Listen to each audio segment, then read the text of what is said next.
Hi weavers, welcome back to my channel. Please నా ఛానల్ని ఎవరైనా సబ్స్క్రైబ్ చేసుకోకపోతే సబ్స్క్రైబ్ చేసుకోండి. బెల్ బటన్ని ప్రెస్ చేయండి. లైక్ షేర్ కామెంట్ చేయండి. లైక్ చేయడం మాత్రం మర్చిపోకండి. ప్రతి వీడియోలో చెప్తూనే ఉన్నాను కదా, మీరు లైక్ చేయడం చాలా మరికొందరికి రీచ్ అవుతుందండి. ఈరోజైతే నేను పంకిన్ బాత్ చేయబోతున్నానండి. ఇది కద్దు కూడా అంటారు, చక్కెర కద్దు బాత్ అంటారు. ప్రాసెస్లోకి అయితే వెళ్ళిపోతాం. ఇంకా ముందుగా అయితే ఈ విధంగా ఉంటుందండి పంకిన్ అనేది. ఇంకా దీన్ని అయితే తీసేసుకొని, దీన్ని మేమైతే చక్కెర కద్దు అంటాము, ఇంకా స్వీట్ గుమ్మడికాయ అని కూడా అంటారండి. ఇంకా మొత్తం లోపల పార్ట్ తీసేసి పైన పీల్ కూడా తీసేసి, ఇంకా దీన్ని అయితే చిన్న చిన్న ముక్కలుగా ఈ విధంగా కట్ చేసుకోవాలండి. ఇంకా ఒక చేతిలో సెల్ ఉంది కాబట్టి జారిపోతుందండి. ఇంకా చిన్న చిన్న ముక్కలుగా కట్ చేసుకొని ఇంకొక స్టవ్ వెలిగించి ఒక ప్యాన్ అయితే తీసేసుకోవాలండి. ఇందులో ఒక్క డ్రాప్ అయితే ఆయిల్ వేసుకోవాలండి, ఎక్కువ అయితే అవసరం లేదు. ఇంక ఇప్పుడు ఇందులో పంకిన్ వేసేసుకోవాలి. పంకిన్ వేసేసి దీన్ని మెత్తగా ఉడికించుకోవాలండి. వాటర్ ఏం అవసరం లేదు, ఇదే ఉడికిపోతుందండి. వాటర్ వేయాల్సిన అవసరమే ఉండదండి మనకి. మూత పెట్టేసి ఒక 5 నిమిషాలు మధ్య మధ్యలో చెక్ చేసుకోండి. ఇంక ఇప్పుడైతే మన పంకిన్ అనేది ఉడికిపోయిందండి. చూడండి, ఇలా మ్యాష్ అయిపోవాలండి మెత్తగా. ఇంకా దీన్ని అయితే పక్కన తీసేసుకోవాలండి. ఇలా మెత్తగా అయిపోవాలి. ఇవి చల్లార్చుకోవాలండి. ఇది చల్లగా అయితేనే టేస్ట్ అనేది బాగుంటుందండి. ఇప్పుడు దీన్ని పక్కన పెట్టేద్దామండి. తీసేసుకుంటున్నాను ఒక గిన్నెలోకి అయితే.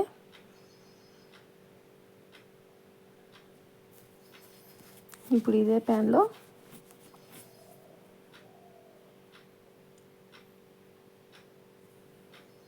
కొంచెం ఆయిల్ ఉంటుంది కాబట్టి కొంచెం ఒక డ్రాప్ వేసుకోండి ఆయిల్ అనేది, లేదంటే మీ ఇష్టం అండి. ఇంక ఇప్పుడు ఇందులో కొంచెం ఆయిల్ అయితే వేస్తున్నాను. ఒక 4 ఎండుమిర్చి అండి, ఒక 4-5 ఎండుమిర్చి వేసేసుకొని ఇవి కొంచెం ఫ్రై అవ్వాలండి. ఇందులోనే 1/2 టీ స్పూన్ జీలకర్ర అండి. జీలకర్ర వేయడం వల్ల టేస్ట్ వస్తుంది, డైజెషన్కి కూడా యూజ్ అవుతుంది. ఇంకా మిర్చి అనేది ఇలా ఫ్రై అయిపోయిందండి. ఇది కూడా ఒక ప్లేట్లోకి అయితే తీసేసుకుందాం. తీసేసుకొని ఇప్పుడు కొంచెం ఉప్పు అయితే వేసేసుకొని దీనిని మ్యాష్ చేసేసుకోవాలండి. ఈ విధంగా మిరపకాయల్ని చేత్తోనే మ్యాష్ చేసుకోవాలి. టేస్ట్నెస్ అనేది బాగా వస్తుంది. మెత్తగా మ్యాష్ చేసేసుకోవాలి. మెత్తగా మ్యాష్ చేసేసుకొని ఇంకా పంకిన్ని కూడా ఇందులో కలిపేసి మెత్తగా మ్యాష్ చేసుకోండి. మొత్తం అనేది మెత్తగా అయిపోవాలండి. ఎక్కడ ఉండలనేది ఏమీ ఉండకూడదు, ఎందుకంటే పంకిన్ ఉడికిపోయింది కాబట్టి ఎక్కడ లంప్స్ అనేది ఉండదండి. ఇంక ఇప్పుడు ఇందులో మనము టమాటా, ఉల్లిపాయ, ఇంకా మా అబ్బాయి అయితే వేస్తున్నాడండి. ఇంకా నాకు ఒక చేతిలో సెల్లు, ఒక చేతికి ఇది అంటిందని ఇంకా మా అబ్బాయికి చెప్తే కొన్ని వేస్తున్నాడు. ఇంకా ఫైనల్గా కొత్తిమీర, ఇంకా ఆయిల్ అయితే వేసేసి కలిపేసేయాలండి.